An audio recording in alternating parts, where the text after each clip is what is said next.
하나님 말씀 시편 27편, 28편 두 편의 말씀을 우리 이어서 말씀을 나눕니다. 제목 한번 읽어볼까요? 시작. 경외하는 자의 축복. 경외하는 자의 축복이 9월 여러분의 가정 안에 충만하게 되기를 예수 이름 축복합니다. 여호와께서 집을 세우지 아니하시면 세우는 자의 수고가 헛되며 여호와께서 성을 지키지 아니하시면 파수꾼의 깨어있음이 헛되도다. 너희가 일찍이 일어나고 늦게 누우며 수고의 떡을 먹음이 헛되도다. 그러므로 여호와께서 그의 사랑하는 자에게는 잠을 주시는도다. 보라, 자식들은 여호와의 기업이요 태의 열매는 그의 상급이로다. 젊은 자의 자식은 장사의 수중의 화살 같으니 이것이 그의 화살통에 가득한 자는 복되도다. 그들이 성문에서 그들의 원수와 담판할 때에 수치를 당하지 아니하리로다. 여호와를 경외하며 그의 길을 걷는 자마다 복이 있도다. 내가 내 손이 수고한 대로 먹을 것이라. 내가 복되고 형통하리로다. 내 집 안방에 있는 내 아내는 결실한 포도나무 같으며 내 식탁에 둘러앉는 자식들은 어린 감람나무 같으리로다. 여호와를 경외하는 자는 이같이 복을 얻으리로다. 여호와께서 시온에서 내게 복을 주실지어다. 너는 평생에 예루살렘의 번영을 보며 내 자식의 자식을 볼지어다. 이스라엘에게 평강이 있을지로다. 아멘. 이 말씀의 축복과 은혜가 여러분의 가정과 삶의 자리 안에 가득하게 되기를 예수님의 이름으로 축복합니다. 우리 이제 9월로 들어섰습니다. 이제 가을로 들어서지요. 날씨가 점점 더 밤에는 선선해지고 낮에는 아주 여전히 더운 그런 시간을 지나갑니다. 환절기라 해서 다들 감기 조심해야 될 때가 되었습니다. 가을이 되면 우리는 다 나무들을 보고 열매들을 볼 때마다, 소담석 열매들을 볼 때마다 때로는 부러운 마음이 들고 때로는 내 인생도 저런 열매를 맺었으면 좋겠다라는 기대감이 들 때도 있습니다. 여러분 어떻습니까? 그런데 계절의 가을은 매년 그렇게 돌아오지만 인생의 가을은 한 번 오면 지나가 버립니다.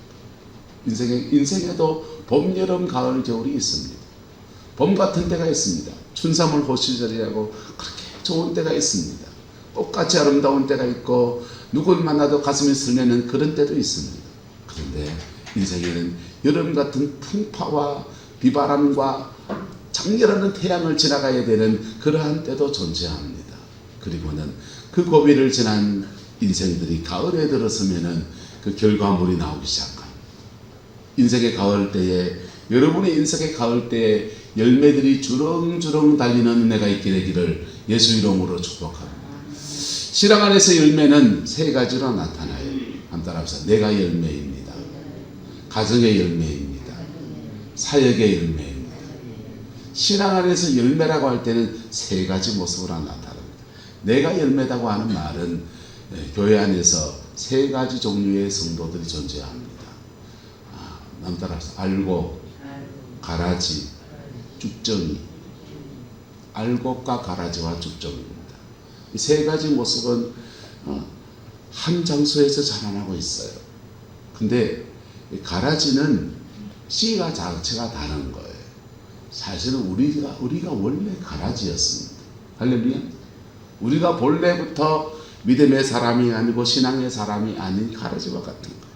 그런데 복음 안에서 예수님을 영접하고 복음을 받아들이면 저와 여러분들이 종자가 바뀌는 겁니다. 족보가 바뀌는 것입니다. 영접하는 자, 곧 그 이름을 믿는 자들에게는 하나님의 자녀가 되는 권세를 주셔서 천국 백성이 되는 은혜를 주시는 겁니다. 종자가 바뀌어지는 축복이. 그때부터는 두 가지 길로 나눠져요. 한번 따라합시다. 알곡이냐, 쭉정이냐. 알곡과 쭉정이로 나눠집니다. 알곡은요, 풍파를 지나가고 그 속에서 믿음 지키고 핍박을 받는데 축복하고 견디고 어려움 올 때 말씀 붙들고 살아가면 이상하게 그 안에 알이 자라기 시작합니다. 알이 자라기 시작해서 이렇게 알이 연걸어지는 나락이 이렇게 무거워서 고개를 수그리듯이 그러한 사람으로 그래 세워지는 거예요. 할렐루야. 쭉대기는 다릅니다. 종자는 똑같아요. 종자는 똑같은데 그 안에 전혀 알이 차지 않았습니다. 거듭나긴 했는데 육성의 사람이에요. 예수를 믿고 은혜를 받고 심지어 방언도 하고 은사도 있을 수 있습니다. 그런데 삶의 방식이 세상입니다. 삶의 방식이 세상입니다. 뭐 죽쟁입니다. 죽쟁이는 기회가 있다 없다? 있습니다. 있습니다. 마음 드냐? 오늘 이 시간 말씀 붙들고 살기로 결단하면서부터 알이 차가기 시작한다. 할렐루야. 그 은혜와 결단들이 저와 여러분들에게 풀어지게 되기를 예수 이름으로 축복합니다. 이게 내가 열매가 되는 거예요. 알곡이 됩니다. 알곡이 되어지면 알곡된 사람들을 통해서 하나님은 그 가정을 축복하기 시작합니다. 그래서 가정 안에서 자녀가 믿음에 세워지는 은혜와 하는 일들 속에서 형통의 역사가 풀어지기 시작합니다. 믿음으로 살아가는 자에게 하늘의 위로가 임합니다. 그 다음은 사역의 열매예요.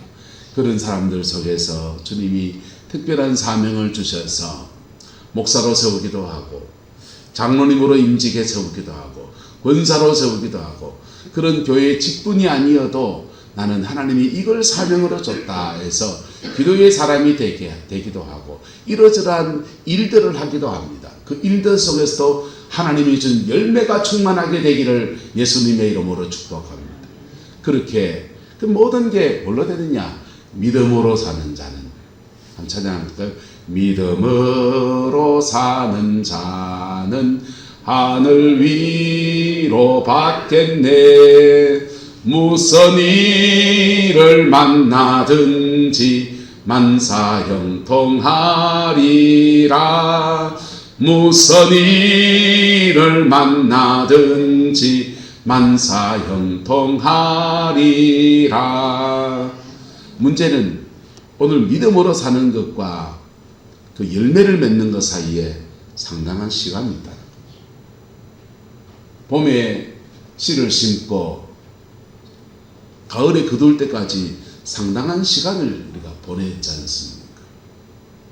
문제는 오늘 말씀 붙들고 산다고 해서 내일 당장 열매가 맺힌 게 아니라는 것입니다.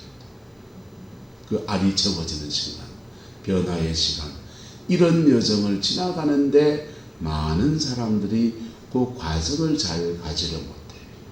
그래서 만구장성에 씨가 따로 있는 게 아니고 복음 안에서는 혈통으로나 육정으로나 사람의 뜻으로 나지 아니하고 모든 사람을 차별하지 않고 족보를 자라는 아브라함의 후손들이 심지어 버림받기도 하고 이방인은 저와 여러분의 택함을 입기도 하고 신앙의 가정의 배경을 조사해 보면은 우리 한 대 두 대 올라가면은 다 비나이다 그런 사람들이잖아요.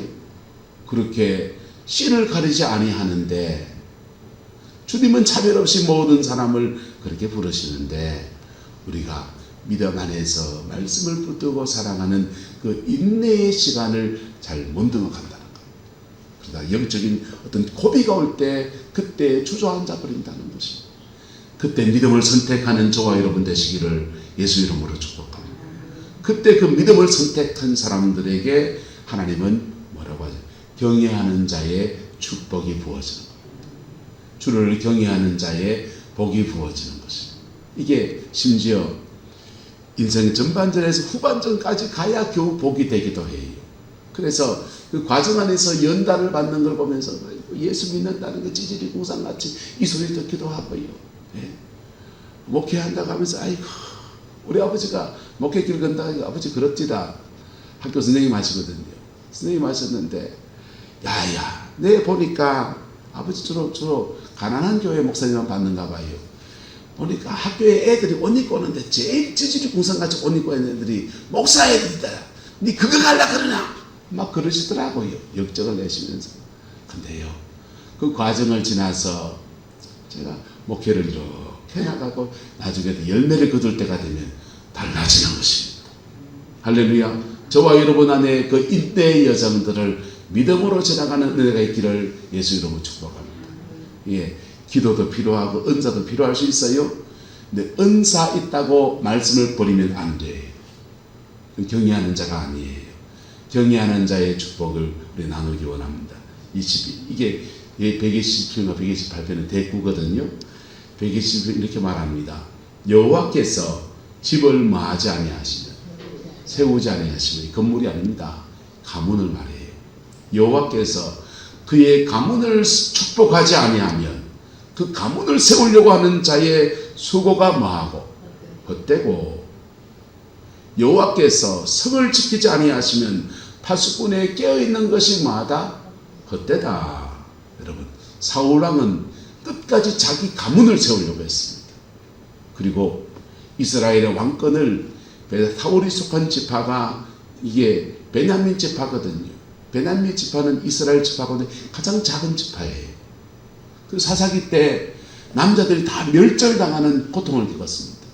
그래서 씨가 적어요. 인수도 적습니다. 그리고 위쪽엔 에브라임 지파와 남쪽엔 유다 지파 사이에 끼어가지고 이리 치고 저리 치는 지파예요. 한이 품은 겁니다. 내가 하나님이 그를 왕으로 세우려 겸비한 자에서 세웠는데 왕이 되고 난 뒤에 한을 품은 겁니다. 내가 내 가문을 세우고 내가 베냐민 지파를 이스라엘과 우뚝 세우리라. 이런 가문을 세우는데, 자기 가문을 세우는데 열정을 쏟은 사람이에요. 그래서 다윗이 훌륭한 줄 알아요. 자기 사위예요. 근데 다윗은 누굽니까? 유다 지파거든. 베냐민 지파 사람들이 다윗이 선하게 행한 것을 왕이여 보시지 않습니까? 라고 그러니까 사울이 그럽니다. 이 덩신 같은 베냐민 사람들아, 다윗이 유다 지파인데 너한테 왕과의 직위를 주겠느냐? 장관들이 하나 주겠느냐? 집안에 무슨 관리를 면석이라도 주겠느냐? 니 먹고 살래? 그러니까 베냐민 지파들이 정신이 번쩍 들어 엄마 하면서 다 같이 누굴 죽이려고? 다윗을 죽이려고. 그런데 이상합니다. 여호와께서 집을 세우지 아니하시면 세우는 자의 수고가 뭐하고? 헛방이고. 애들 말로 뻥이요. 근데 여호와께서 집을 세워주시면 다윗은요 왕위에 올라섰습니다. 하나님의 성전을 지어드리려고 했더니 하나님께서 네가 내 집을 세워주려고 하느냐, 천막으로 진 내 성전이 거하게 보여서 집을 세워주려고 하느냐. 하나님은 천막이나 뭐나 상관없는데 너 그 중심이 너무 귀하다. 그래서 내가 너의 집안을 세워주겠다고 약속하셨습니다. 그리고는 다윗 왕가에서 왕위가 끊어지지 않겠다고 축복하시고 그 약속대로 그 가문에 영원한 왕이신 예수 그리스도를 주시는 은총까지 다 허락해 주십니다. 유대인들은, 이스라엘에 사는 사람들은 베냐민 지파건 레위 지파건 그들을 다 뭐라고 그냥 유대인이라고 그래요. 유대인 아니에요. 그 사람들은 이스라엘 사람들이고, 이스라엘 사람들 중에 베냐민 지파라 그래요. 오직 유다 지파 사람만 우린 유대인입니다라고 말할 수 있습니다. 그런데 이스라엘 대표층이 됐습니다. 우리는 뭐다? 유대인이다. 왜요? 하나님이 그의 무엇을 세워주셔서, 집을 세워주셔서 여러분의 삶과 인생에 여호와를 경외하는 자에게 주어지는 축복, 그의 가문이 세워지는 은혜가 있습니다. 거복이 함께하게 되기를 예수 이름으로 축복합니다. 여호와께서 성을 지키지 아니하시면 파수꾼에 깨어있는 것이 헛되다 했습니다. 옛말에 열 정탐꾼이, 파수꾼이 한 놈 도둑놈을 못 잡는다 그랬지 않습니까? 여러분, 도둑놈 못 잡는데 어디서 빵꾸 날지 모르는 그 모든 것들을 하나님이 깨어서 지키시는 은혜, 파수해 주시는 은혜가 풀어지는 것입니다. 이스라엘에 지금 큰 데모가 일어나고 난리가 났습니다. 왜 데모하고 있느냐? 그 유대인들 중에서 아주 보수적인 유대인들이 있어요. 구약 성경의 말씀을 철저히 공부하고 외우는 그런 랍비 같은 사람들이 있습니다. 선생 같은, 목사 같은 사람들이 있습니다. 그 사람들을 근본주의인이라 그래요. 그 사람들은 군대를 안 가요.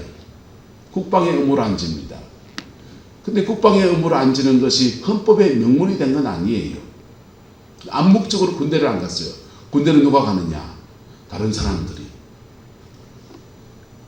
근데 왜 데모하느냐? 군대를 안 가는 것을 헌법에 넣으려고 그랬거든. 넣으려고 그러니까 이스라엘에서 군대 가서 자기 목숨을 걸고 나라를 지켜야 될 예비군들, 이런 사람들이 왜 그 사람들만 군대 안 갔는데 하면서 데모해가지고 지금 이스라엘이 거의 내전 상태입니다. 저거 잘못되면요 중동에 전쟁 나요. 근데 그 사람들이 왜 그 믿음을 갖게 되느냐? 이스라엘은 어차피 약한 나라고 누가 지켜주셔야 된다? 하나님이 지켜주셔야 된다. 하나님이 지켜주셔야 되는데, 그래서 특별한 기도의 사람들을 뽑아서 하나님이 지켜주는 그 일들을 감당하게 하고, 나머지 사람들은 총 들고 싸우고 직장 가고 그거 하도록 하자, 이렇게 구분해 놓은 겁니다. 근데 지금 신앙이 다 옅어지니까 왜 우리만 군대 가야 되는데 하면서 지금 거기서 갈등이 지금 일어났어요. 세계 3차 대전은 여기 한반도가 위험하고, 중동이 이스라엘이 위험하고, 저 우크라이나 저 유럽 저쪽이 위험하고, 그렇게 위험성이 있는 거예요. 근데 하나님이 저와 여러분의 삶의 틀을 지키시는 은혜가 충만하게 되기를 예수 이름으로 축복합니다. 하나님이 지켜주면 여러분의 산업의 터마다 지켜주시고, 가정의 틀을 지켜주시고, 여러분 지키시는 은혜 아래서 우리가 무슨 일을 하든지 그 수고의 소산을 거두는 은혜가 벌어지는 것. 하나님이 지켜주지 않으면요 일찍이 일어나고 늦게 누우며, 여러분 수고의 떡을 먹는 것 얼마나 힘듭니까? 아침에 보세요. 폐지 쫓는 사람 얼마나 수고합니까? 아침부터 비 맞아가면서 그거 쫓아드리고 그러는데, 그런 수고하는데 보세요. 만약에 교통에요 요즘 포항에 30km 속도 되게 많습니다. 깜깜한 밤에 그 잘 안 보여요. 그건 흙 지나가다가 한번 퍽 찍히면요 하루 불어놓고 다 날아가 버립니다. 여러분 일찍이 일어나고 늦게 누우며 수고의 떡을 먹는 것들이 뭐 할 수 있다? 헛될 수 있다. 근데 하나님을 경외하는 자에게는 그 다음부터는 계속 경외하는 자에게입니다. 경외하는 자에게는 그의 사랑하는 자에게 뭘 주시는 도다? 잠 주시는 것부터 시작합니다. 안식을 말합니다. 세상에 복잡한 일들 많은데 누우면 잠을 잘 자고 평안해서 내일도 새롭게 일어설 수 있는 은혜를 주시는 것을 말해요. 그 다음요 그 가정 안에 복을 주시는데, 자식들은 여호와의 무엇이고 기업이요 태의 열매는 그의 상급이다. 야, 저 사람 하나님 믿더니 자녀가 하나님 열매다. 그런 복과 은혜가 벌어지는 거예요. 젊은 자의 장식은 장상의 수저의 화살 같으니 이것이 그의 화살 중에 그 원수와 담판할 때 뭘 당하지 않는다? 수치를 당하지 않는다. 이스라엘은 성문 앞에서 재판정을 펼쳤습니다. 판결하는 겁니다. 그 판결에 대해 온갖 겉모술수가 난무하고, 그런 속에서 원수와 담판을 짓는데 뭘 당하지 않는다? 수치를 당하지 않는다. 이렇게 말씀해 주십니다. 128편은 이어서 말씀하고, 여호와를 경외하며 그의 길을 걷는 자마다 복이 있는데, 경외하는 자에게 주어지는 또 하나의 축복은 한번 따라가서 자기 길을 걸어갑니다. 지 인생을 사는 것만큼 복이 없어요. 여러분 목사는 목사로 사는 게 복이에요. 목사로 사는 게 복이고, 여러분 농사꾼은 농사꾼으로서 잘 그 열매를 맺는 게 복입니다. 남의 떡이 더러 커 보여도 그 남의 떡이 거기 가서 돈 벌어보려 해서 남의 돈 벌어오는 거 어디나 다 어려운 거예요. 할렐루야. 그래서 내 길을 걸어가는 게 중요합니다. 제 길을 찾는 게 중요하고 자기 길을 걸어내는 게 중요해요. 자기 길을 걷는 복이 있고, 네가 그 길을 걸어가면서 너의 손이 수고한 대로 뭐 할 것이다? 먹게 될 것이다. 네가 복되고 뭐하리라? 형통하리라. 네 집 안방에 있는 네 아내는 뭐 같고? 결실한 포도나무 같고, 내 식탁에 둘러앉은 자식들은 뭐 같고? 어린 감람나무 같고. 여러분 신앙의 터 안에서 영적인 울타리 안에서 보호받고 자란 아이는요, 보호받고 자란 아이 달라요. 부부 사이에는 결실한 포도나무같이 이렇게 우애하고 사랑하고 아껴주고, 형제같이 여기도 하고 남편같이 여기도 하고 아버지같이 여기도 하고 딸같이 여기도 하고 아내같이 여기도 하고 그래 사는 거예요.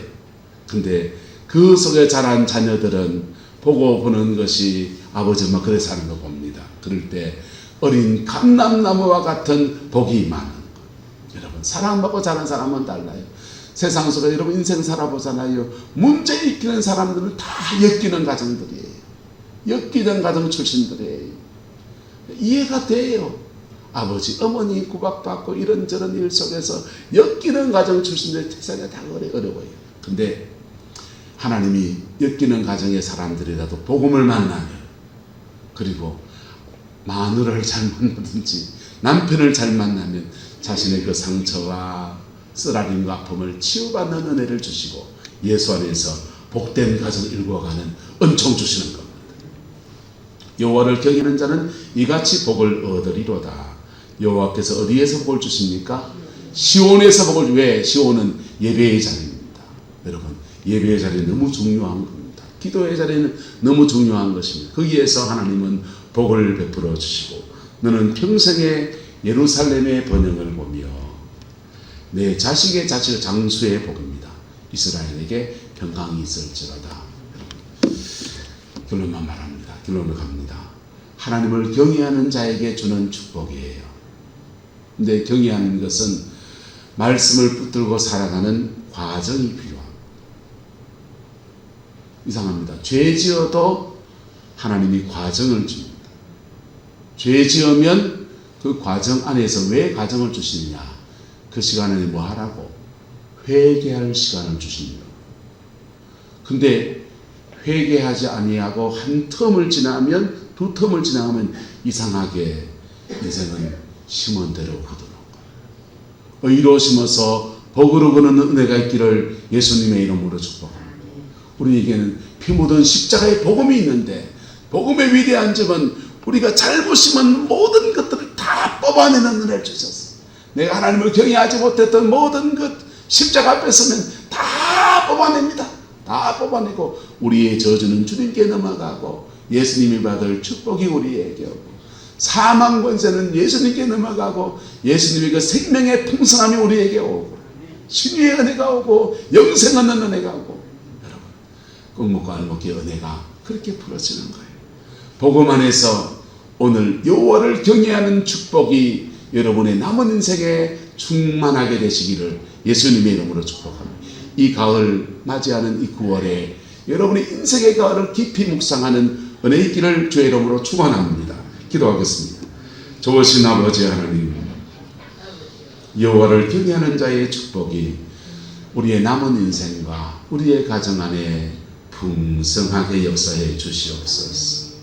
들어가도 복을 받고 나가도 복을 받으며 자녀 손들이 복을 받으며 육신의 강건함이 임하게 하시고 형통의 복이 임하게 하시고 만남의 복이 임하게 하시고 평강의 복이 임하여서 아버지 잠잠을 자는 은혜가 있게 하시고 하는 모든 일에 복을 내려 주셔서 우리 넉넉한 구원의 역사를 이루어내고 남은 인생은 꼭 열매 맺는 생이 되게 우리 하나님 주장하여 주옵소서.